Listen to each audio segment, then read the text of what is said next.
today we are going to start the chapter number 2, sexual reproduction in flowering plant. ठीक है, class 12 का ये chapter number 2 है. इससे पहले हम लोगों ने क्या कर लिया, रिप्रोडक्शन इन ऑर्गेनिज्म. ठीक है, रिप्रोडक्शन इन ऑर्गेनिज्म में हम लोगों ने क्या क्या पढ़ लिया कि कितने टाइप के रिप्रोडक्शन होते हैं. असेक्सुअल रिप्रोडक्शन किसको बोलते हैं, सेक्सुअल रिप्रोडक्शन किसको बोलते हैं, उसको डिटेल वे में थोड़ा बहुत पढ़ लिया था. Now we are going to start the chapter sexual reproduction in flowering plant. अब फ्लावरिंग प्लांट के बारे में स्पेसिफिकली पढ़ेंगे कि वो लोग सेक्सुअल रिप्रोडक्शन कैसे करते हैं. राइट, तो रिप्रोडक्शन का मतलब अभी तक हमने क्या समझा था. What is reproduction. रिप्रोडक्शन क्या होता है? Biological process from which new offspring is formed from the pre-existing organism से एक न्यू ऑफस्प्रिंग फॉर्म होता है. तो हम ये कह सकते हैं कि reproduction ensure the continuity of species. एक स्पीसीज इस दुनिया में रहे और बहुत समय तक के लिए रहे, उसके लिए रिप्रोडक्शन की बहुत इंपॉर्टेंट रोल प्ले करता है. उसके बाद हम ये भी बोल सकते हैं कि वो ऐसा नहीं है कि वो ऑर्गेनिज्म मरेगा नहीं. हाँ, एक समय के बाद उसमें बुढ़ापा आएगा, उसके बाद वो ऑर्गेनिज्म मरेगा भी, बट उससे पहले रिप्रोडक्शन करके अपने ही तरह का नया ऑर्गेनिज्म पैदा कर चुका होगा. तो अब जो हमें पढ़ना है वो है फ्लावरिंग प्लांट के बारे में. तो हम बोल सकते हैं कि ये जो फ्लावरिंग प्लांट है या flowering part of a plant है, जो भी पार्ट है फ्लावरिंग पार्ट जो है, that is a modified stem. Nothing but क्या है ये, मॉडिफाइड स्टेम है. ठीक है, और ये फंक्शन करता है. फंक्शन कैसे करता है? एज अ रिप्रोडक्टिव ऑर्गन की तरह. ठीक है, ये फंक्शन करता है रिप्रोडक्टिव ऑर्गन की तरह, जिसमें एक होता है ओवा, ठीक है, और एक होता है पॉलन पार्ट, है ना. एक मेल पार्ट, एक फीमेल पार्ट, एक ओवा, एक पॉलन. ठीक है, अब अगर हम एक टिपिकल एंजियोस्पर्म की बात करें, एंजियोस्पर्मिक फ्लावर की बात करें, तो उसमें क्या क्या होता है बताओ तो. एक फ्लावर में क्या क्या पाया जाएगा? petals, stamens. ठीक है, तो क्या होगा? Corolla, Corolla, Corolla, calyx, androecium and gynoecium. ये चार चीजें तो पक्का पाई जाएगी. एंड्रोशियम मतलब क्या? मेल पार्ट, है ना, जो कि स्टेमन जिसके पास होता है. गाइनोशियम मतलब फीमेल पार्ट, जिसमें ओवरी वगैरह रहेंगी. क्लियर है यहाँ तक? ठीक है, ओके. अगर एक फ्लावर का डायग्राम तुमको बनाने बोला जाए और उसमें सारे पार्ट रिप्रेजेंट करने बोला जाए, तो आराम से कर लोगे? कर लोगे पक्का? पक्का? अच्छा,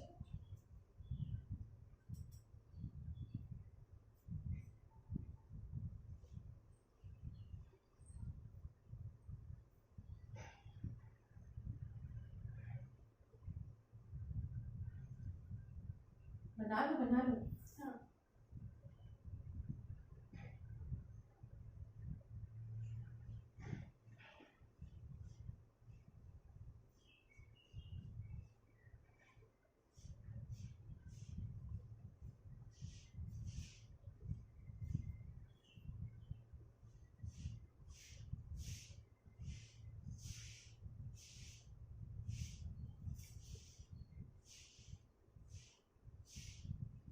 ऐसे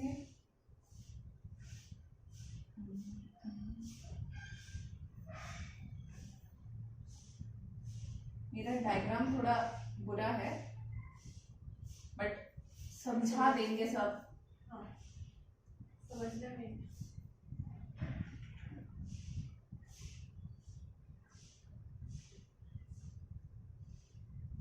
ठीक है। तो फ्लावर पार्ट में हमने बोला एक कोरोला होता है। कोरोला मतलब पेटल्स, है ना, पेटल का जो पार्ट होगा फ्लावर का, तो पेटल का पार्ट ये है, दिस इज अ पेटल, तो ये हो गया कोरोला। कैलिक्स कौन सा हो गया, नीचे वाला, सेपल्स, ठीक है, तो ये हो गया सेपल्स।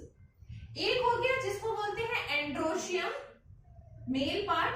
अच्छा, ये पूरा एंड्रोशियम कहलाएगा। क्या एंड्रोशियम कहलाएगा, एक फिलामेंट रहेगा, उसपे एंथर लगा रहेगा, ये हो गया फिलामेंट, ये हो गया एंथर, और इस पूरे पार्ट को हम कहेंगे एंड्रोशियम, ठीक है। गाइनोशियम बोले जाए तो किसको कहेंगे हम, ओवरी, स्टिग्मा, ओवरी, स्टाइल और स्टिग्मा, है ना।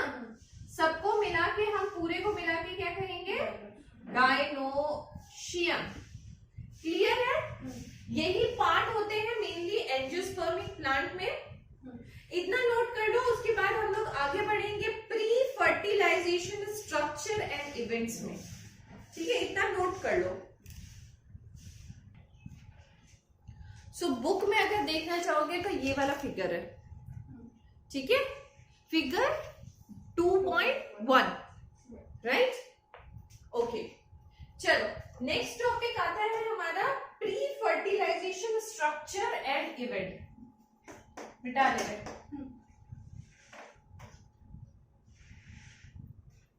Pre fertilisation structure and events. Pre fertilisation structure and events.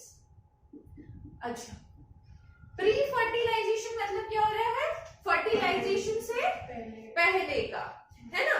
तो बहुत सारे स्ट्रक्चरल और हार्मोनल चेंज के बाद एक प्रीमोडियम फ्लोरेसेंस का स्ट्रक्चर बनता होगा, है ना। बहुत सारे स्ट्रक्चरल चेंज आएंगे, बहुत सारे हार्मोनल चेंज भी आएंगे, जिसके वजह से एक प्रीमोडियम फ्लोरल स्ट्रक्चर बनता है।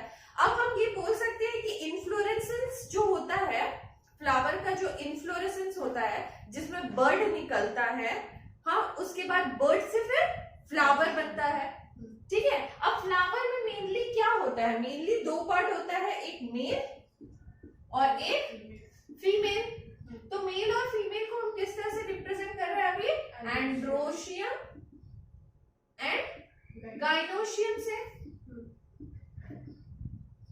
ठीक है। तो उसमें सबसे पहले हम लोग पढ़ेंगे कि स्टेमेन या फिर माइक्रोस्पोरेंजियम एंड पॉलन ग्रेन के बारे में, ठीक है।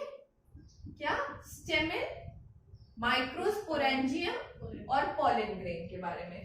स्टेमेन तुम समझ रही होगी, पॉलन ग्रेन भी समझ रही होगी, माइक्रोस्पोरेंजियम शायद एक नया वर्ड है। तो सबसे पहले उसको एक्सप्लेन करने से पहले मैं एक डायग्राम बनवाना चाहूंगी, ठीक है। चलो डायग्राम बनाते हैं, उसके बाद उसको एक्सप्लेन करते हैं। सब बना लो अपने कॉपी में।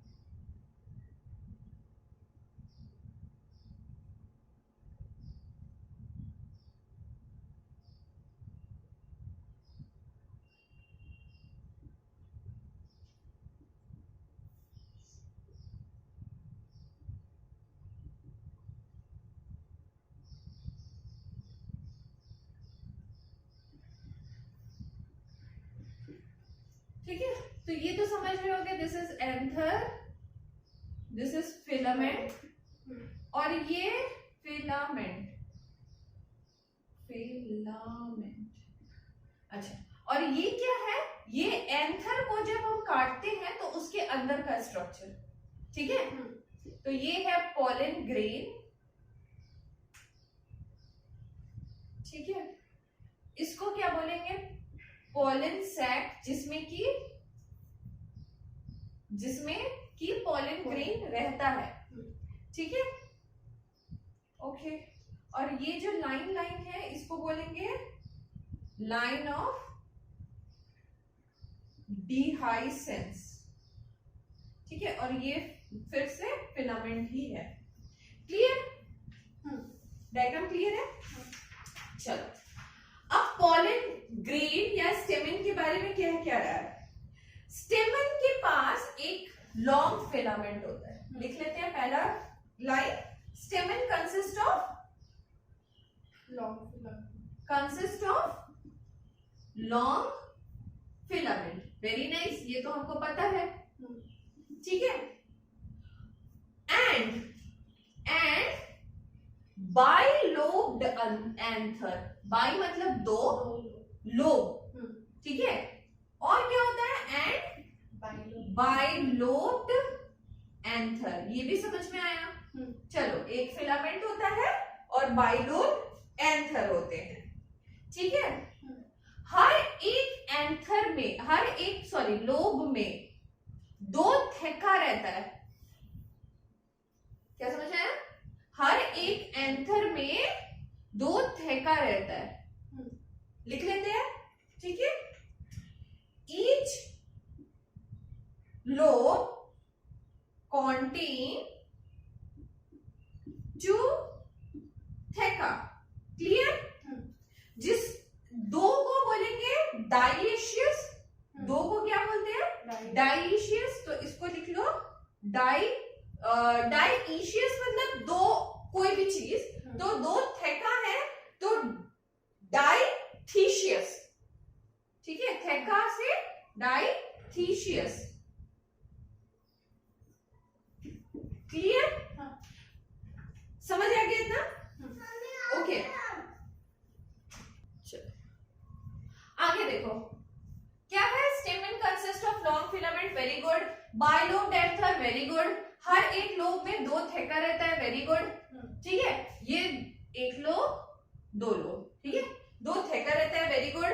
द एंथर, फिर क्या कह रहे हैं? The anther is four sided structure consisting of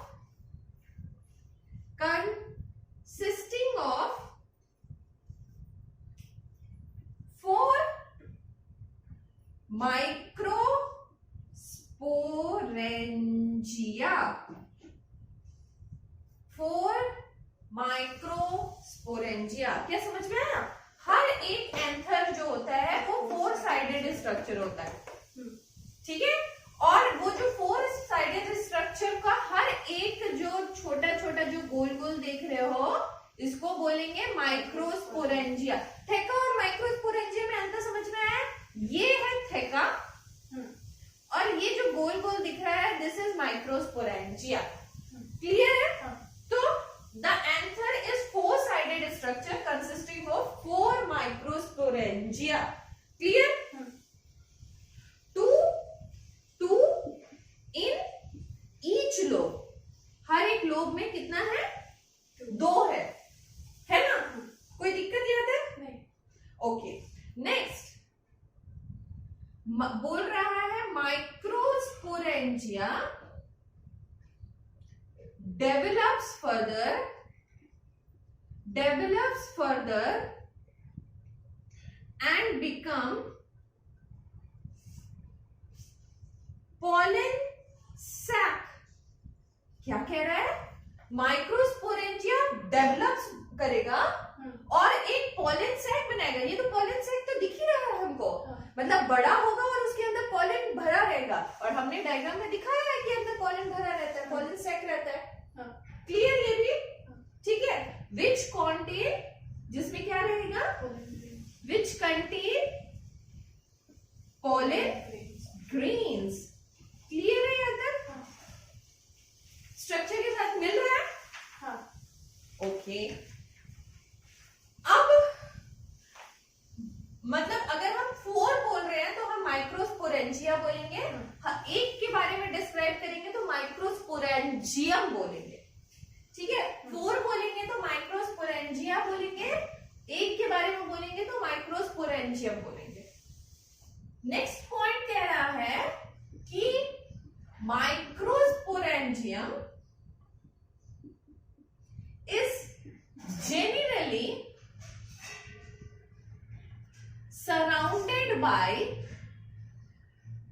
surrounded by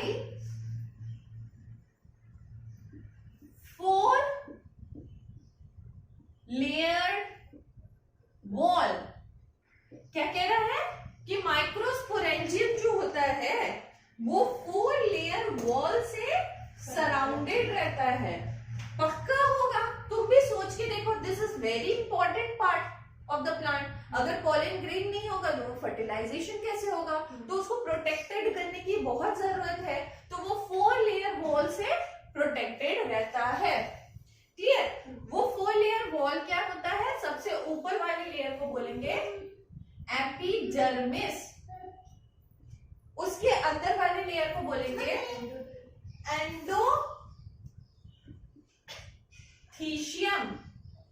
उसके अंदर वाले लेयर को बोलेंगे middle layer,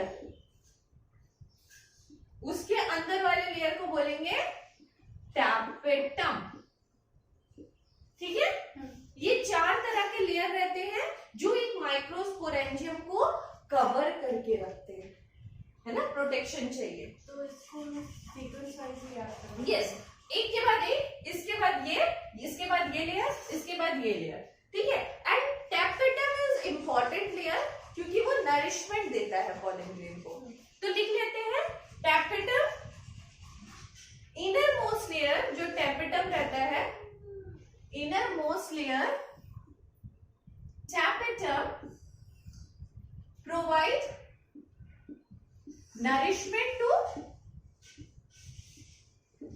nourishment to the pollen grain। ठीक है, समझ आ रहा है? हाँ। पक्का? हाँ।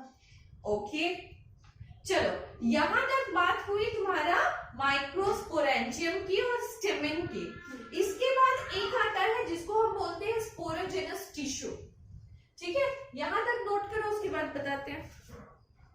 तो यहां तक हमने क्या सीखा, तुम बताओ क्या क्या सीखा? कि एक स्टेमेन होता है, एक फिलामेंट होता है, एंथर जो होता है वो बाइलोब्ड होता है। बाइलोब्ड में क्या होता है, हर एक लोब को हम क्या बोलते हैं? हर एक लोब में, okay, so each lobe containing दो थेका मतलब डाइथीशियस। हर एक थेका में दो वेरी गुड, 2 माइक्रोस्पोरेंजिया रहता है, क्योंकि 2 बोल रहे हैं तो माइक्रोस्पोरेंजिया रहता है। यानी कि टोटल कितने थेका है? 2 थेका है, तो उसमें 4 माइक्रोस्पोरेंजिया होगा।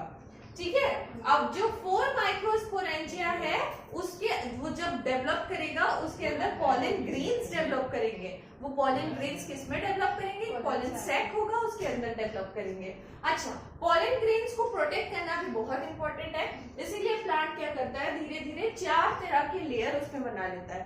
First layer is epidermis, second is endodermis, third is middle layer tapetum, and inner most जो टैपेटम लेयर होता है वो इंपॉर्टेंट होता है for nourishment of pollen grain.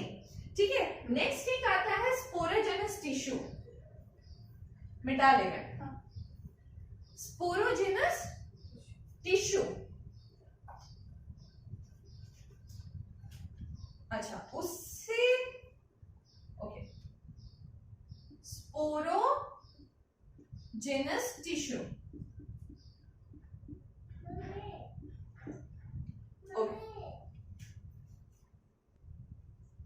ठीक है।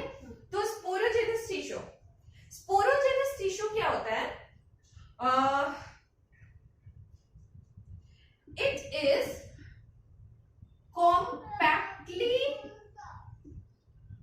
arranged homogeneous cell, compactly arranged homogeneous cell which are present at center of each microsporangium with the young antheridium. तो क्या है sporogenous tissue? It is compactly arranged homogenous cell. Homogenous cell का मतलब होता है एक ही तरह का cell.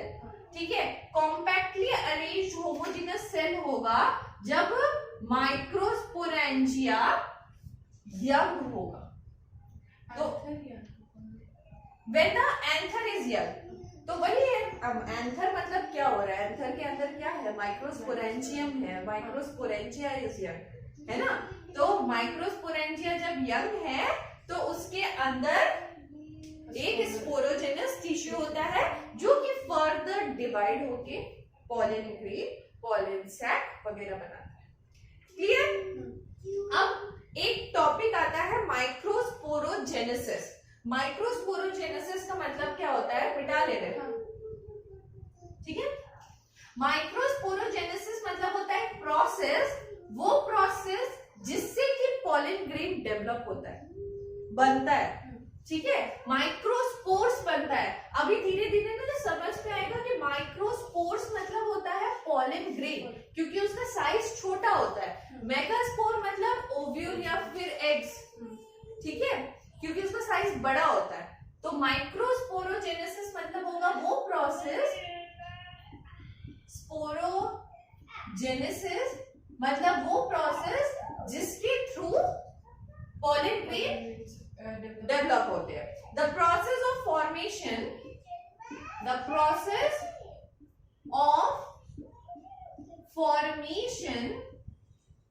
And differentiation of microspore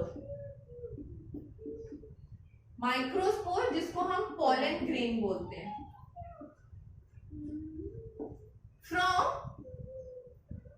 किससे? Microspore mother cells.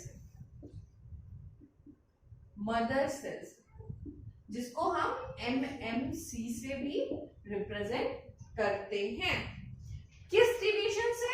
Bye reductional division. Reductional division मतलब पता है क्या होता है? मियोसिस. मियोटिक में 2 ही डॉटर सेल प्रोड्यूस होंगे. यहाँ पे large number of pollen grain चाहिए, मतलब मियोसिस करना पड़ेगा, रिडक्शनल डिवीजन करना पड़ेगा. ठीक है, इस प्रोसेस को, पूरे प्रोसेस को हम क्या कहेंगे? माइक्रोस्पोरोजेनेसिस. क्लियर है? फॉर्मेशन ऑफ पॉलन ग्रेन कैसे फॉर्म होगा? फ्रॉम माइक्रोस्पोर मदर सेल से. ठीक है, अब इसका भी एक डायग्राम है जिससे हम तुमको समझाएंगे कि ये क्या है. मिटा ले इसको भी. ओके, ऊपर एक लेयर आएगा,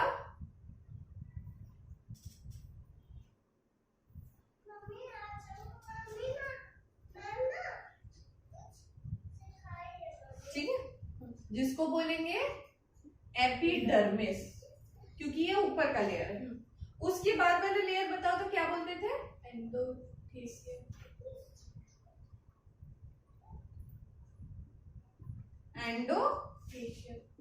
एंडोथीसियम. उसके बाद वाले को क्या बोलते थे? Middle layer.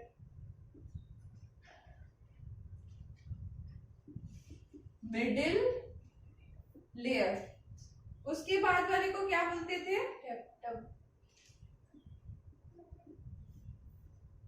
टैपेटम.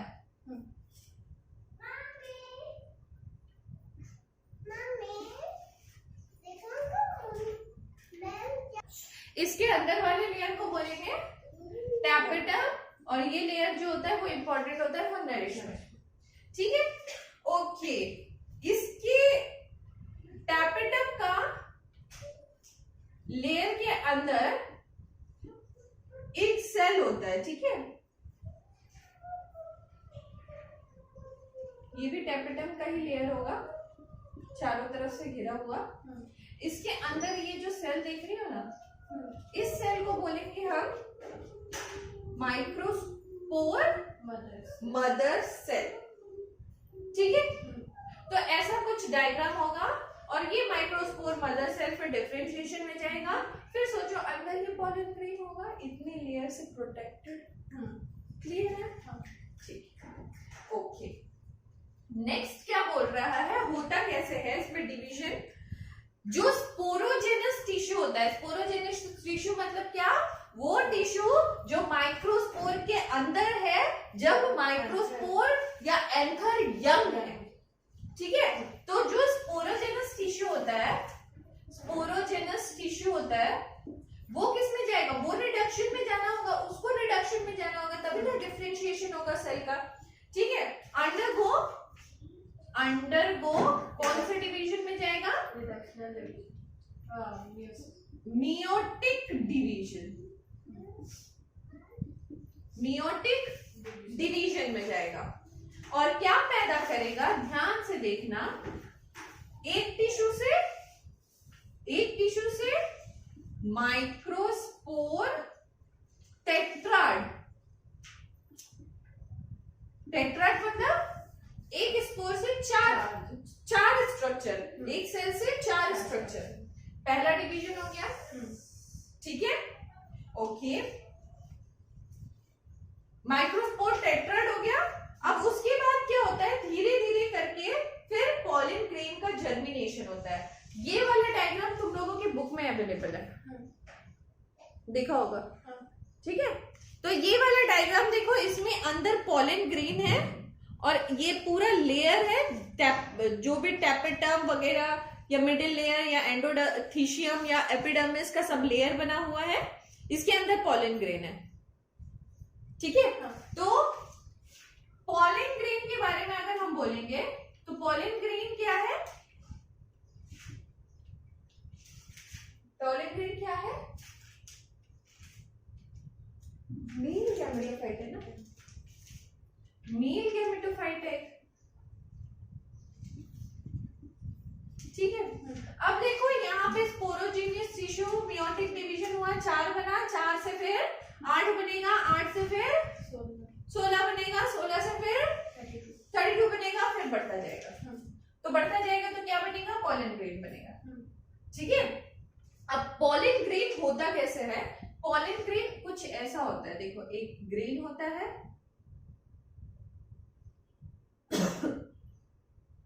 सॉरी, इसको बोलते हैं एक्साइन और इसको बोलते हैं इंटाइन, ठीक है।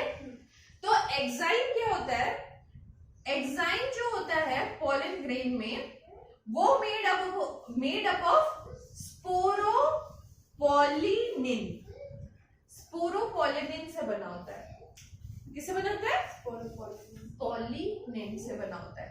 ये स्पोरोपोलिनिन जो है ये बहुत स्ट्रॉन्ग केमिकल है, ऐसा केमिकल है जो कि कोई और केमिकल से इसका लेयर नहीं टूट सकता है, ठीक है।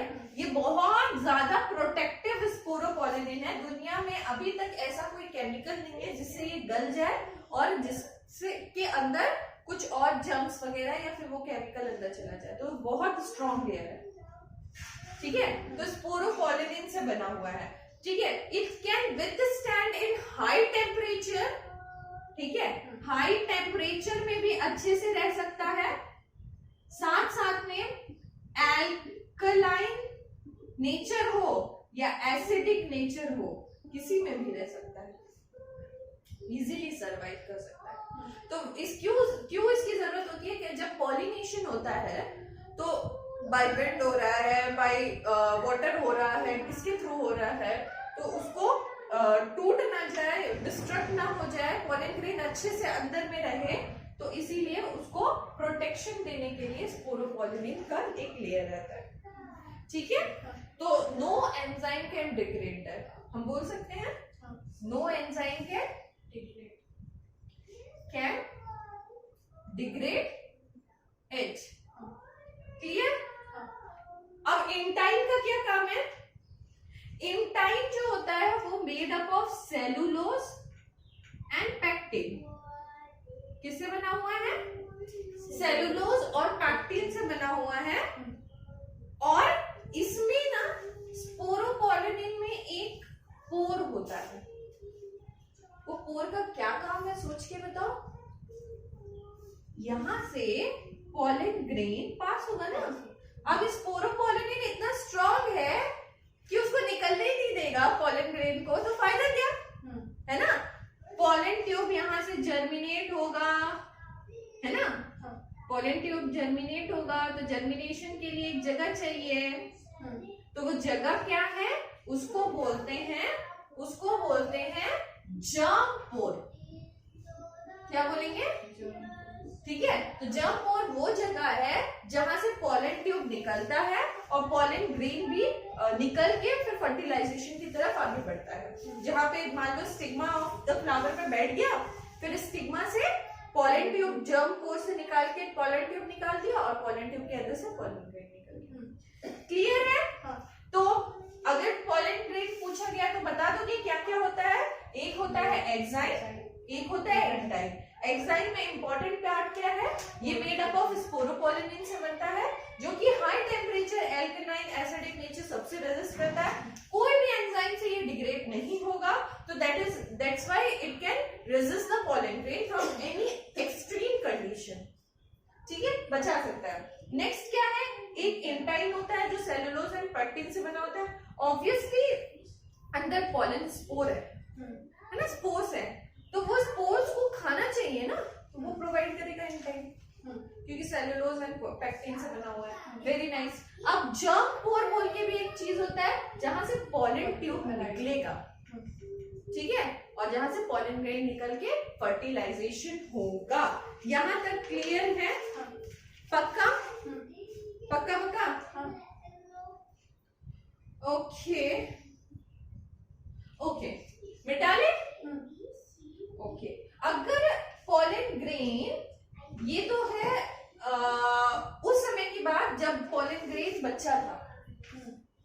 Once upon time there was a pollen grain who is a बच्चा pollen grain। अब pollen grain मैच्योर भी होता है। मैच्योर होगा तो वो क्या होगा? वो दो पार्ट में बढ़ जाएगा। ये बच्चा pollen grain था। अब देखो, अगर मैच्योर pollen grain हुआ तो वो क्या होगा? मैच्योर pollen grain, ठीक है। मैच्योर पॉलन ग्रेन हुआ तो क्या होगा? उसमें दो पार्ट होते हैं, ठीक है। पहला इज वेजिटेटिव पार्ट, वेजिटेटिव, और दूसरा इज जेनरेटिव। इसको ना हम थोड़ा न्यूक्लियस इरेगुलर बना रहे हैं।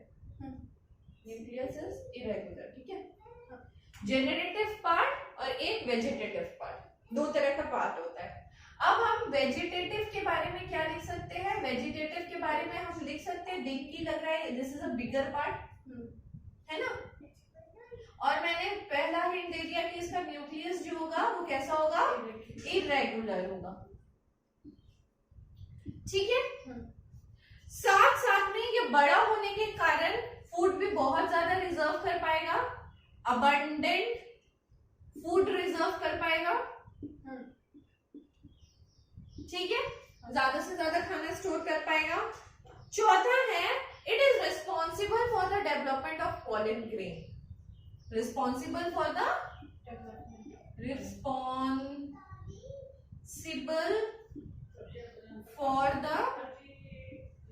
डेवलपमेंट ऑफ पॉलन ग्रेन, ठीक है। तो ये क्या करता है? पॉलन ग्रेन के डेवलपमेंट में बहुत इंपॉर्टेंट रोल प्ले करता है। तो सारा काम ये कर लेता है, तो जेनरेटिव सेल का काम क्या है ना? जेनरेटिव सेल का काम क्या? अगेन इसको इजी मत समझो, this is also very important. होता है मतलब इम्पोर्टेंट है। तो जेनरेटिव सेल का काम क्या? जेनरेटिव सेल इज क्या क्या बोल सकते हैं? स्मॉल बोल सकते हैं, ठीक है। दूसरा क्या बोल सकते हैं इसमें? It involve in syngamy. Syngamy क्या था? Fusion of it male and female. Very nice. Syngamy के टाइम पे यानी कि फ्यूज ऑफ एग के टाइम पे ये रिस्पॉन्सिबल होता है, ठीक है। इसका साइटोप्लाज्म जो होता है, साइटोप्लाज्म जो होता है ये डेंस होगा और एंड न्यूक्लिएटेड, न्यूक्लियस है, न्यूक्लियस प्रेजेंट रहेगा, बस इतना बोल सकते हैं। तो इसका मेन काम है responsible for the development of pollen grain. इसका मेन काम है सिंगेमी के टाइम पे। क्लियर? ओके, यहाँ पे कुछ एग्जांपल्स दिए हुए हैं जो कि कभी कभी 1 मार्क्स में पूछे जाते हैं, जैसे कि pollen grain of many species cause allergy, ठीक है, जिसका बेस्ट एग्जांपल है पार्थेनियम। क्या एग्जांपल है? पार्थेनियम।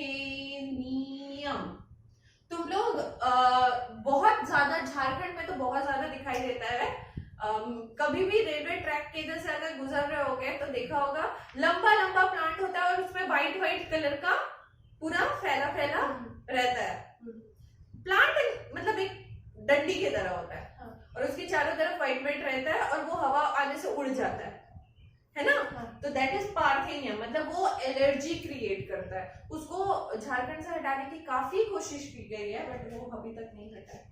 बहुत सिद्धि टाइप का प्लांट है, ठीक है। दूसरा बोला गया है और ब्रोंकाइटिस भी करता है, मतलब ब्रोंकियल डिजीज वगैरह भी करता है, इसीलिए उसको हटाने की कोशिश की गई है। क्रोनिक रेस्पिरेटरी डिसऑर्डर जैसे कि अस्थमा वगैरह भी पार्थेनियम करता है, ठीक है। और कुछ कुछ पॉलन ग्रेन्स होते हैं जो कि बहुत ज्यादा न्यूट्रिएंट रिच होते हैं, उसका सप्लीमेंट एज अ टैबलेट भी लिया जाता है, ठीक है। ओके, अच्छा, हम पॉलन ग्रेन को ना, बहुत सारा पॉलन ग्रेन ऐसा है जिसको हम रिजर्व कर सकते हैं। बहुत सारे क्या, सभी पॉलन ग्रेन को हम लोग रिजर्व कर सकते हैं। कहाँ पे? पॉलन बैंक में। कहाँ पे करेंगे? पैसा रखने वाले बैंक है ना, ये अलग बैंक होता है? अलग ही होगा, बिल्कुल। पॉलन बैंक में हम लोग पॉलन को संभाल करके, प्रिजर्व करके रख सकते हैं इन लिक्विड नाइट्रोजन। किसमें? Liquid nitrogen at temperature 196 degree Celsius. Clear? ठीक है, यहां तक